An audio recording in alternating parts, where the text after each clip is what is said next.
Welcome to LinkedIn Live and our series on helping organizations thrive. We know we're having challenging times and we all respond to the impact of this global pandemic. So I wanted to interview guests who would provide insights and helps and robust strategies to really help companies thrive in these times. So today I have the pleasure of Martin Brown on the show. Welcome, Martin. Good afternoon, Jules. Yeah, welcome, Martin. Martin is the CEO of Elephant's Child, which is a UK-based SME business growth advisory company. And in fact, I work alongside Martin as one of the elephants. Nicely positive thing. We talk each other. We're all elephants and part of the herd.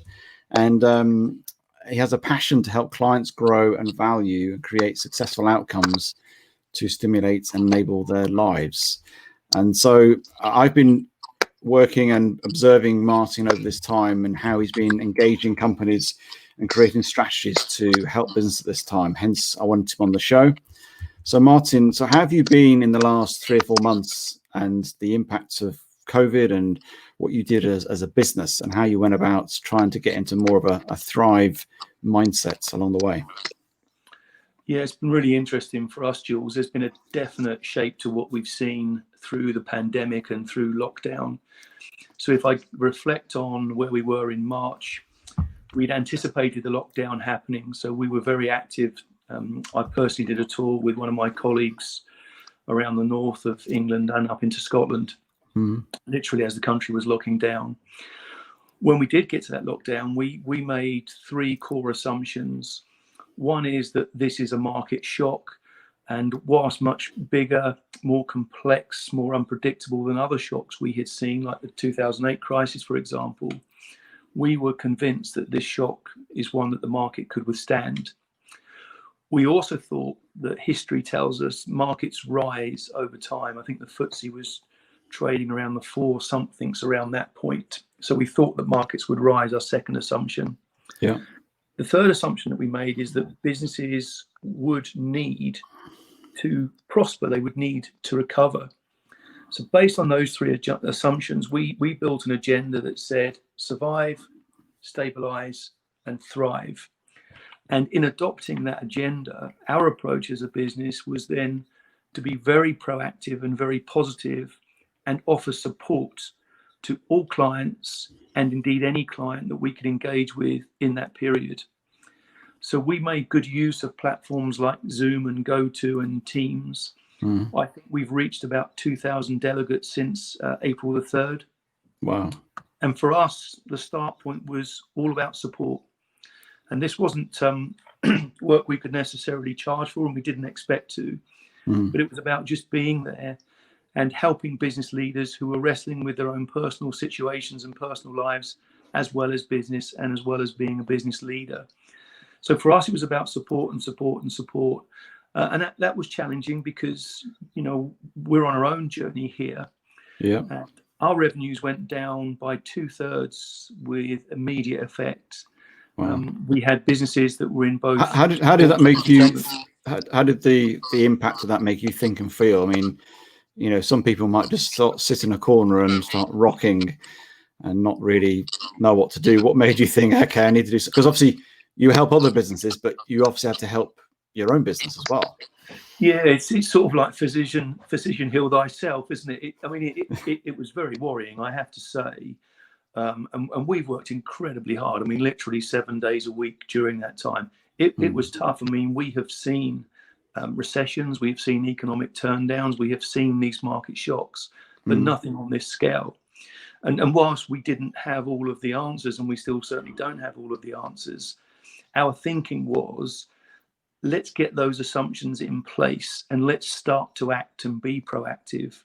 And we felt that if we were there to show that mentality and that kind of support and just be there to lean on, then hopefully that would also provide support and confidence and encouragement for us. So one of the things that we did at the start was we focused a lot on the leader, you know, and really your skill set, Jules, about supporting the leader and being there for the leader and helping them with the issues that they would be wrestling with on a personal basis before we got into the business. And then I think the second thing we really did was start to guide businesses about changing the frequency and duration of contact points. Okay. So don't have a 3 or 5 year plan, have a 90-day rolling plan. Don't think about seeing your team once a month, see them every day, but make it a 15, 20-minute type thing. Okay. And I think that availability and that support and that conversation that engendered on reflection has proved to be very, very powerful, very helpful. Okay. And if you just reflect on the last 3 or 4 months of all the activity you've done and your engagements with clients, is there anything you would have done differently?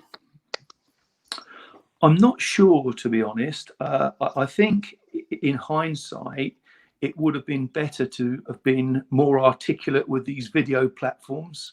I think we've all become very used to them now. We're all much more fluent in them.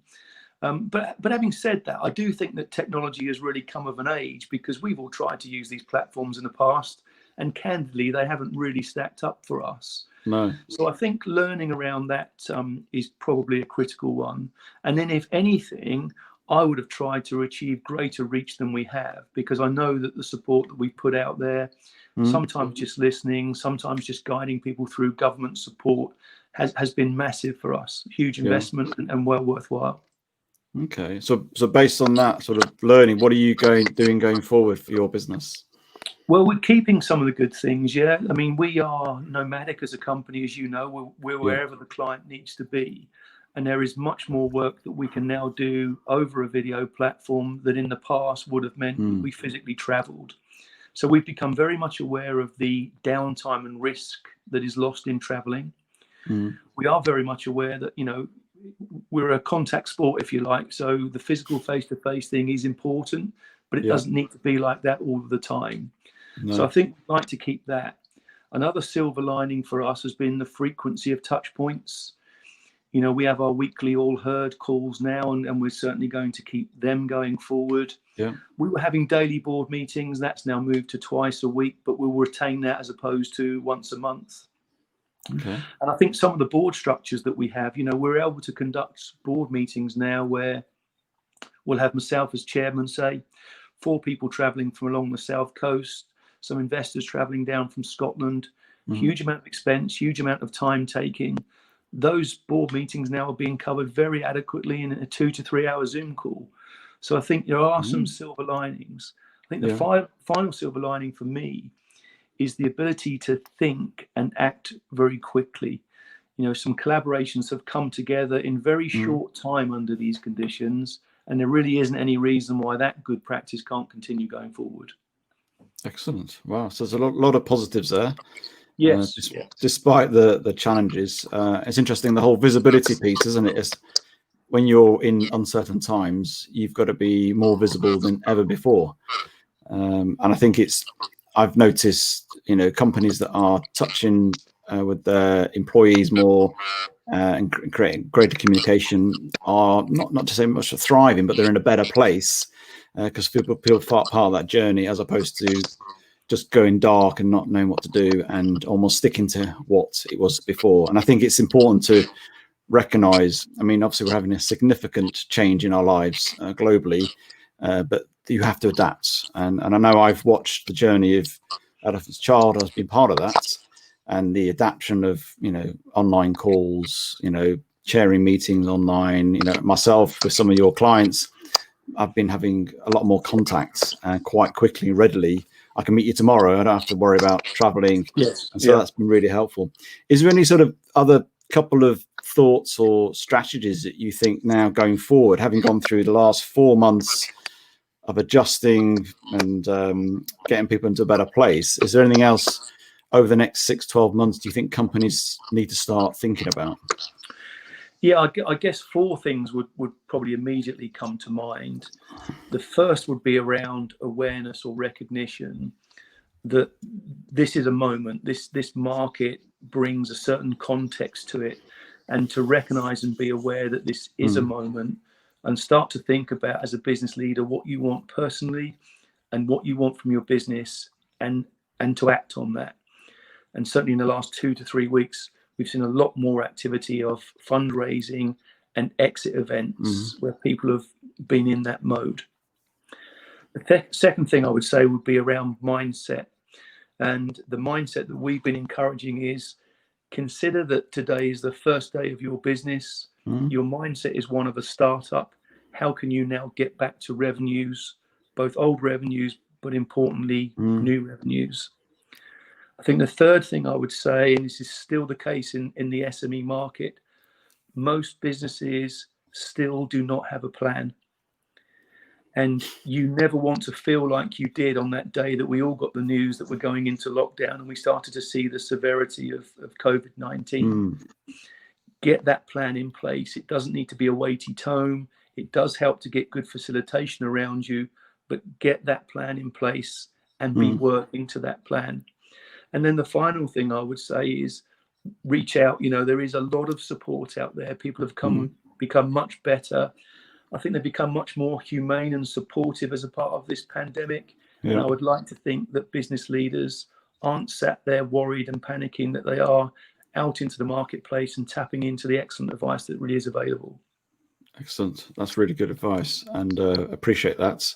And I appreciate your time today, Martin. I know you're busy in between many calls with people. So how can people get in touch with you and sort of want to engage you as a company to help them? Yeah, so I'll give my address. My email address is m.brown@elephants-child.co.uk. m.brown@elephants-child.co.uk. Please do drop me an email. And the first thing we'll recommend, you know, as quickly as we can, let's get on a call like this and just have a chat, understand where you are, understand what you might be thinking about. And actually, as a business leader, you just may be surprised at the options that are out there and essentially what the art of the possible is. Excellent. Well, thank you very much for coming on live and going for it. Appreciate that. Thanks, Jules.